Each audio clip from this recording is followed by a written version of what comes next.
माननीय शिक्षा पहले बोल देंगे फिर बता देंगे।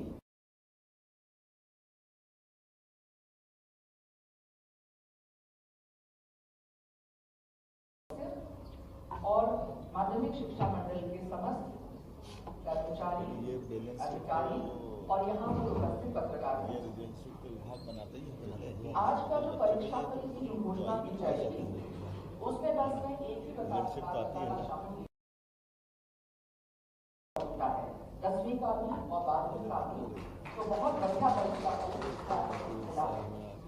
इसमें कुछ चीजें जो हैं उसमें मैं आपको बताना चाहूंगी कि ये पहला साल है जहां एक भी FIR दर्ज नहीं हुई, कोई भी पेपर लीक नहीं हुआ और इस बार जो नकल के केसेस पकड़े जाते थे वो 100,000 इस तरह से होते थे, इस बार वो मात्र 40-45 के आसपास ही हुए हैं। और इसके लिए जो हमने परीक्षा पद्धति अपनाई, जो हमने परीक्षा व्यवस्था में सुधार किए और तकनीकी नवाचार किए, उसके कारण लगातार हम लोगों ने ऐप के दौरान, ऐप के थ्रू हम पूरी तरह से 9,000 लोग लगातार सुबह 6 से रात के 8 बजे तक इसका कंटिन्यूस मॉनिटरिंग करते थे। इस प्रक्रिया में सुधार और जो नवाचार किया है उसके लिए हमने एक स्टैंडर्ड ऑपरेटिंग प्रोसीजर बनाया है, जिससे अभी माननीय मुख्यमंत्री जी का, शिक्षा मंत्री जी उसका विमोचन कराएंगे ताकि अगली बार भी हम ये कर सकें। इससे हमने समय की बहुत बचत की है और एक महत्वपूर्ण सूचना इसमें ये है कि हर बार सप्लीमेंट्री परीक्षाएं होती थी और जिसमें बच्चों को लगता था कि वो फेल वाला उस पर धब्बा आ जाता था, लेकिन इस बार राष्ट्रीय शिक्षा नीति के अंतर्गत हम मेन परीक्षा पुनः कराने वाले हैं। इस मेन परीक्षा में न सिर्फ वो विद्यार्थी जो फेल हुए हैं, लेकिन वो जो पास हो चुके हैं उनको अपना इम्प्रूवमेंट करना है परसेंटेज में, वो पुनः परीक्षा दे सकते हैं और ये परीक्षा 17 जून से पुनः प्रारंभ होगी। तो मध्य प्रदेश तीसरा राज्य है पूरे देश में जहाँ पे हम लोग लागू करने वाले हैं। इस तरह से बस ये कहना चाहूंगी कि पहली बार इस तरह के जो नवाचार हुए हैं और जो सिस्टम में सुधार आया है उसके लिए मैं सभी लोगों को धन्यवाद देना चाहूंगी। शिक्षा विभाग के साथ हमारा बहुत अच्छा समन्वय रहा। पहली बार सभी लोगों की ट्रेनिंग हुई परीक्षा के पूर्व, जो अभी तक कभी नहीं हुआ था, और सारी प्रक्रियाएं बहुत चुस्त दुरुस्त कर दी हैं। अब बस हम जल्द से जल्द परीक्षा परिणाम की घोषणा का इंतजार करते हैं। आप सभी लोग यहाँ पे आए उसके लिए बहुत बहुत धन्यवाद। बहुत बहुत धन्यवाद है। और अब मैं निवेदन करूँगी हमारे माननीय मुख्यमंत्री महोदय से कि वे माध्यमिक शिक्षा मंडल के द्वारा बनाई गई पुस्तिका का विमोचन, जो कि परीक्षा के लिए बनाई गई है, स्टैंडर्ड ऑपरेटिंग सिस्टम की जानकारी उसका विमोचन करें।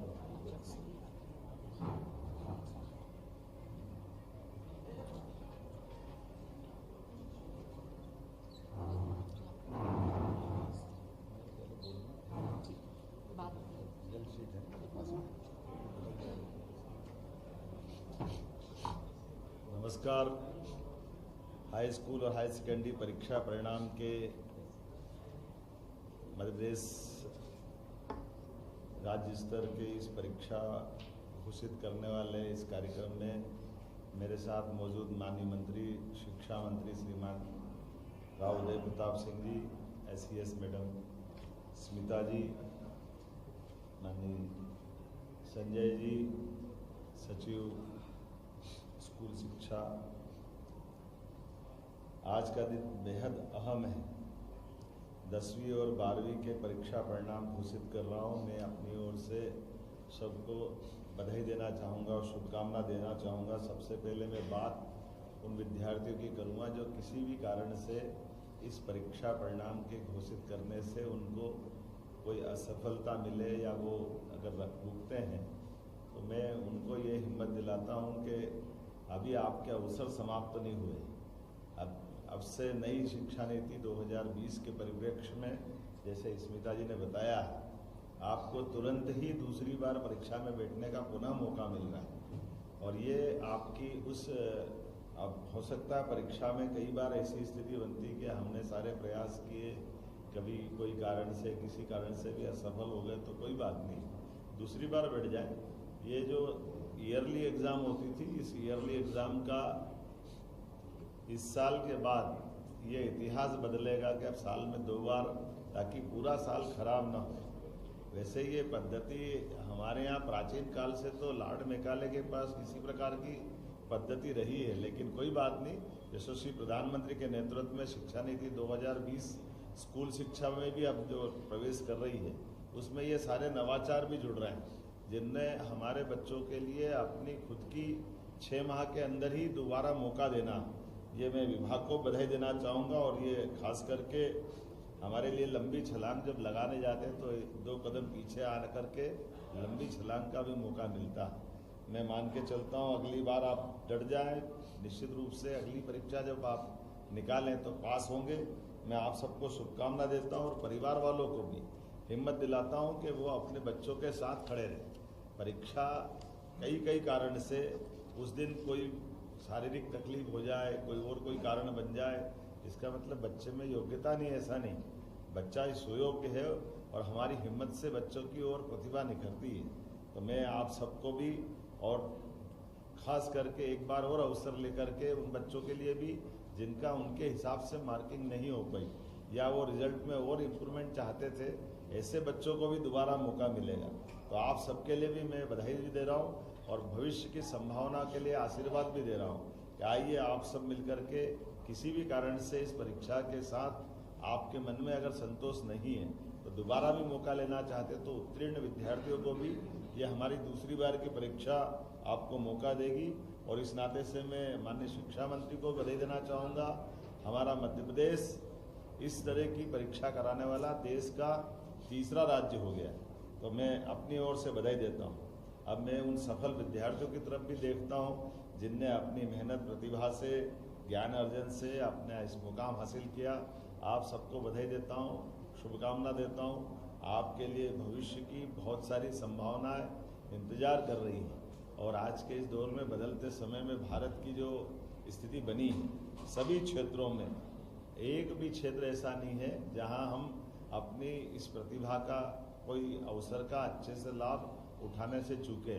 मैं मान के चलता हूं कि दुनिया के सारे आज के विकसित देश या धनी देश अगर उनकी वर्तमान में ताकत बनी तो उसमें बहुत बड़ी प्रतिभा भारतीय विद्यार्थियों की, भारतीय मेधा की है।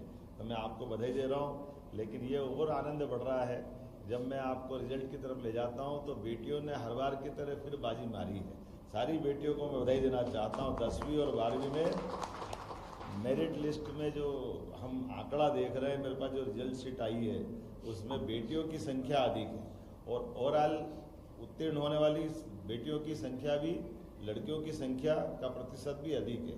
हमारी बहन बेटियां हमारी शान है, इसीलिए हम उनको लाडली बेटी कहते हैं, लाडली बहना कहते हैं। मैं अपनी ओर से हमारी सभी बहनों को, बेटियों को बधाई देता हूँ। 10वीं में टॉप करने वाली बेटी का नाम अब मैं आपको बताने जा रहा हूँ, प्रज्ञा जायसवाल। ये मध्य प्रदेश में 10वीं बोर्ड में टॉप पे आई है। इसको बहुत बहुत बधाई। 500 में से 500, एक भी कम नहीं आया। मैं तो ये सोच के परेशान हूँ और मैं उस बच्ची से जरूर मिलना चाहूँगा, आखिर करा क्या, कितना अच्छा लिखा होगा उसने कि 100% हमारे बच्चियों का रिजल्ट। यहाँ मैं अपनी सभी बेटियों को बधाई दूंगा। दूसरी 12वीं से प्रज्ञा कहाँ से है अभी थोड़ी देर बाद मालूम पड़ जाएगी। सिंगरौली, एकदम दूरस्थ हमारा अंचल है। और ये प्रियल कहाँ की है? एक दूसरी बेटी सतना की है, प्रियल द्विवेदी। ये 12th में टॉप कर रही है, इसको भी बधाई दे रहा हूँ मैं। ये है सतना की 492 इसने नंबर लाए हैं, इसको बधाई देता हूँ। प्रियल द्विवेदी। ये भगवान राम चित्रकूट है और चित्रकूट के जिले वाली सतना से आने वाली बेटी है। तो हम सब दोनों बेटियों को बधाई दे रहा हूँ और इनके साथ साथ दोनों बेटियों ने कई बेटियों को भी और बेटों को भी ये प्रेरणा दी है। हमारा ये गौरव है। मैं इनको इस नाते से भी बधाई देता हूँ कि खास करके आपने हमारे प्रदेश के अंदर अपनी स्थिति से न केवल खुद का स्थान बनाया बल्कि हमारे इस बोर्ड को भी सम्मानित किया। इनाल रिजल्ट ओवरऑल अगर मैं बात करूंगा तो मैं हमारे शिक्षा मंत्री को बधाई दूंगा, लेकिन इसलिए बधाई नहीं दूंगा, आप जब शिक्षा मंत्री नहीं थे तब भी नरसिंहपुर 2 साल से फर्स्ट आ रहा, लेकिन आपने स्थान बरकरार रखा है। तो नरसिंहपुर ने बाजी मारी है हमारे लिए जिला स्थान पर।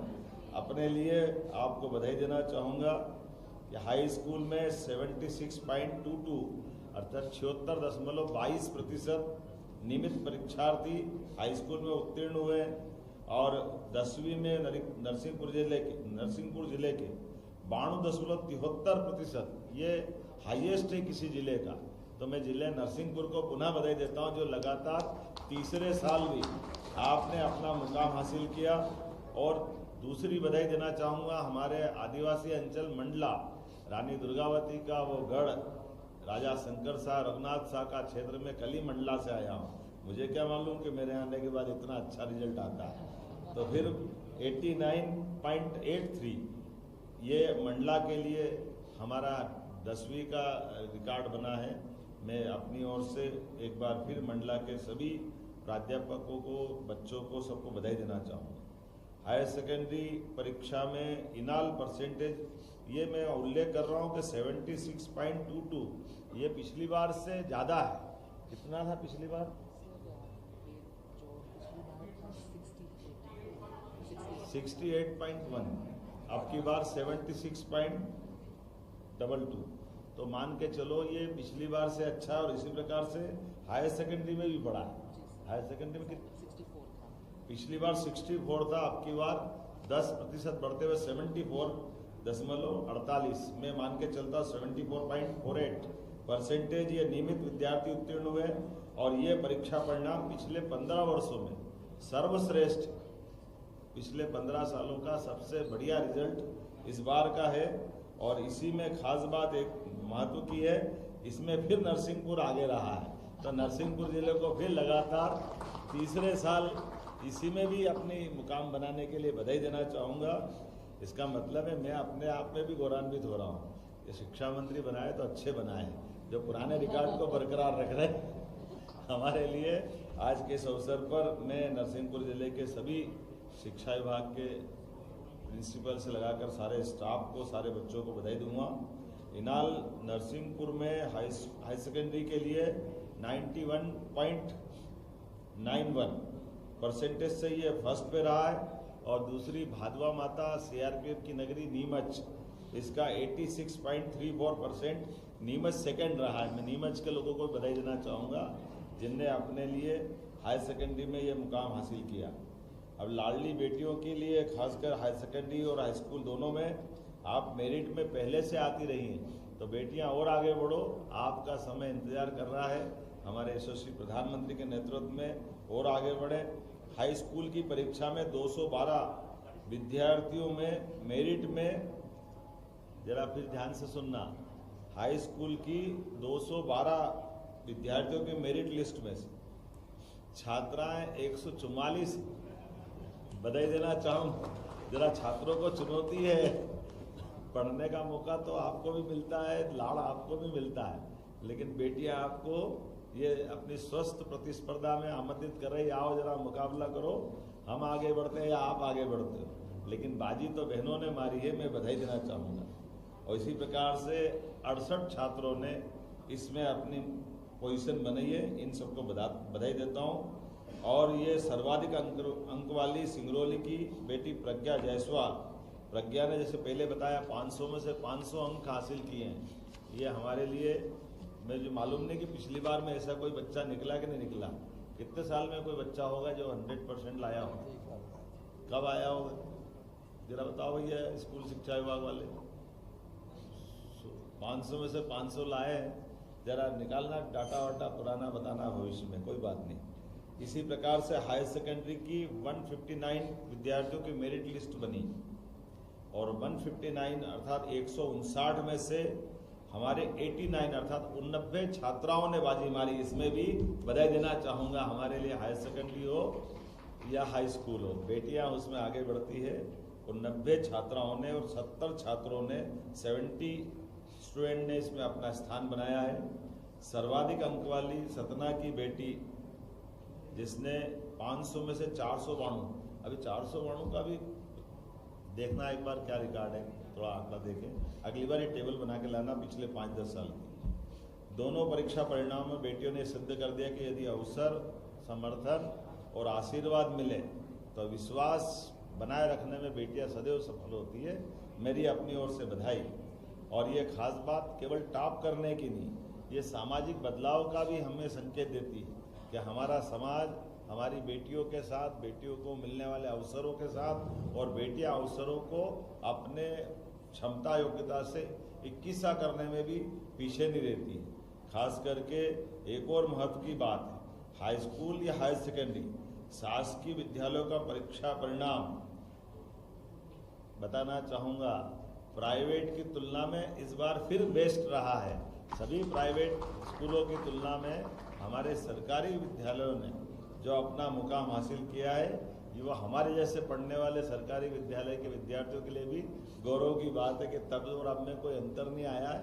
हमारे सरकारी विद्यालय भी बच्चों को मौका देते हैं और अच्छे से अच्छे स्थान तक जाने के लिए। तो मैं सरकारी स्कूल में पढ़ने वाले सभी विद्यार्थी, वैसे तो आप भी पढ़ें, आप तो राजा महाराजा हो, लेकिन आप तो हमारे जैसे किसान परिवार, मजदूर परिवार में, लेकिन कोई बात नहीं, आपका भाव अच्छा है, मैं जानता हूँ, ये आपकी विनम्रता है।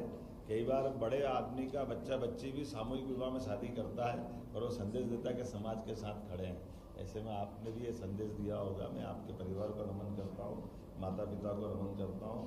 आज के इस अवसर पर चूँकि हमने फिर दोबारा कहा कि आप सब, जब मैं परीक्षा परिणाम घोषित करूँगा तो ये असफल विद्यार्थी अपने आप को फेल न माने, इनको दोबारा मौका मिल रहा है और तुरंत ही मिल रहा है। इसलिए अगली परीक्षा में भी आप सफल होंगे ये मान करके, और जिनको किसी कारण से अंकों में अंतर करना पड़ा तो मैं उनके लिए भी शुभकामना दे रहा हूँ। दोबारा आपके सामने मौका है, आइए हम सब मिलकर के अपने सारे परिवार की, समाज की, नगर की, प्रदेश की आशा अपेक्षा के हिसाब से अपनी भूमिका अदा करें। और साथ ही साथ अभिभावकों को भी बधाई देना चाहूँगा, उनने अपने फूल से बच्चों के लिए जितनी चिंता कर सकते हैं, जो जो वो प्यार लुटा सकते, जितने अवसर दे सकते, आपने सब कुछ देने का प्रयास किया। लेकिन कोई बात नहीं, कोई 19-20 रह जाए तो दोबारा हम अपना स्नेह लुटाएं। पुनः आज के इस अवसर पर बधाई देना चाहूँगा। बहुत धन्यवाद।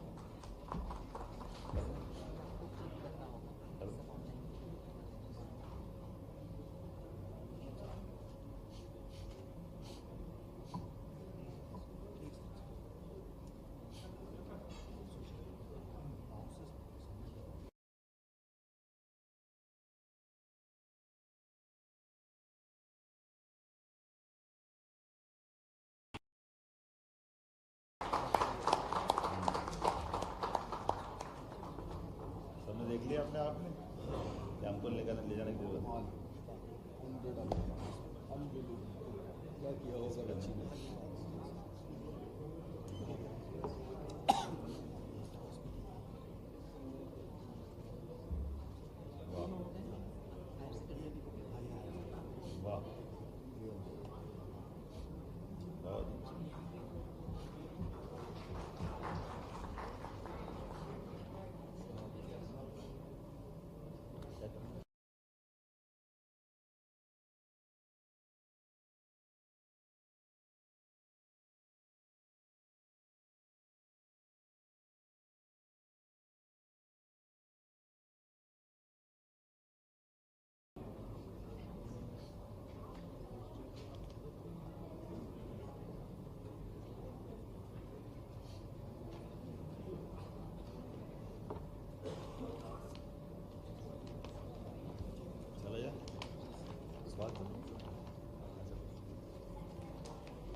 Ladies and gentlemen, it's wonderful to be here in Mumbai in conversation with the Honorable Chief Minister, Mr. Devendra Fadnavis. I've always had conversations with him that have elicited headlines, so I'm hoping that we will be able to do the same. I had the good fortune of being at the G20 summit in New Delhi, which is where the idea of the India-Middle East European corridor was first announced in the presence of the Honorable Prime Minister, Shri Narendra Modi. A lot has changed since the G20 summit. We are currently in a state of flux and volatility globally, where there is a global reset that is currently underway. But the hope is, and the belief is, that what is being touted as a game-changing idea will be a reality, with all parties on board, with all stakeholders on board, ensuring that it does in fact fructify.